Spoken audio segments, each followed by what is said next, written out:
Hello guys. I really think it's about time our country, the education service and the government started to review our education system. I just watched an interview between KSM and the lady who hosts the National Science and Maths Quiz. She said the guys who won the 2018 competition, the guys who won, assuming to be the brightest and the best, went for a competition in Brazil and they had to drop out because they couldn't take part of the competition. Because apparently when they got there, it had everything to do with practical, and they couldn't do it. And these are the youth that are supposed to take the country to the next level. They can write down everything they know about engineering and science, but they can't put it into practicals.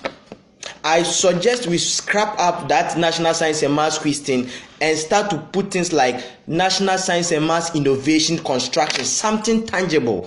Every year, government should give at least every secondary school, let's say 10,000 Ghana cedis, for them to come up with innovations that are tangible and physical to help our fishing industry, agriculture, health sector, something that we can see. Chinese students go for practicals and they come up with knapsack sprayer and something to help our farmers. That is what pushes a nation forward. We have an education system which is archaic and outmoded, and the people sitting on the top of the educational system don't have the fungus notion of how to fix this system, and we are educating people with baggage and nonsense. What courses are they doing now? Political science, actually what science, human resource. What are those things doing to our economy? How is it fixing people? And we are surprised there is high graduate unemployment. What do they come to do? I have a friend whose brother just employed an Indian in this country. Now the guy is manning their small company. They produce rubbers and the rest. Now the Indian is being paid $1,000 a month. This is a friend of mine who could have employed me because I'm a graduate. But you know what he said? The Indian can fix the machine when it breaks down. What can I do about the machine? Nothing. I was taught papers, planning, community development, all those nonsense. Now, this is 5,000 Ghana cedis that is going to a foreigner's pocket, which could have come to my pocket to take care of my people in my country.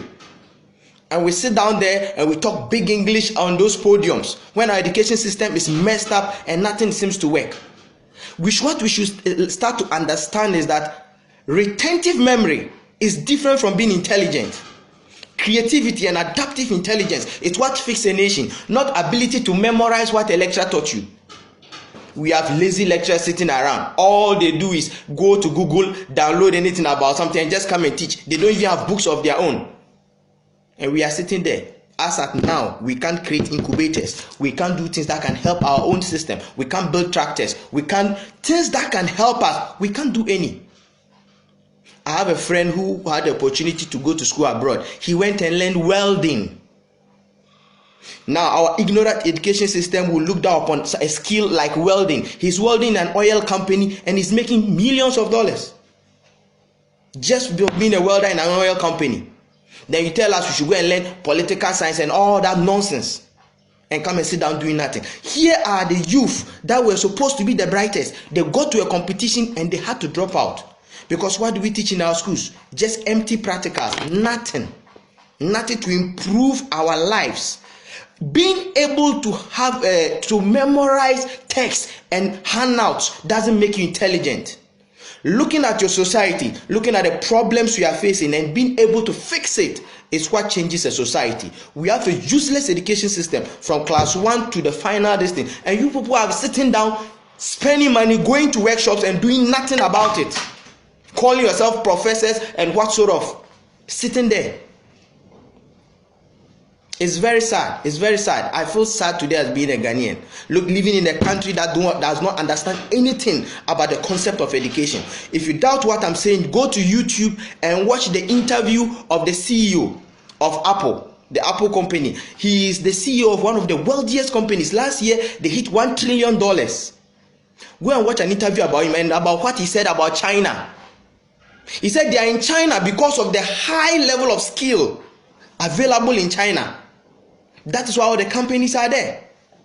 We have deindustrialized our educational system, and graduates come up with just papers and no sort of skill whatsoever.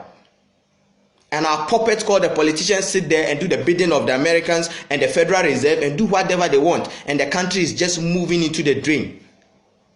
You wonder why a Ghanaian gets a master's degree, gets to the UK or the US, and they put you in a supermarket to sell. What skill do you have? The economy is developed by skills. They are making cars, motorbikes, engines, fridges, televisions. They are manufacturing. They are doing things.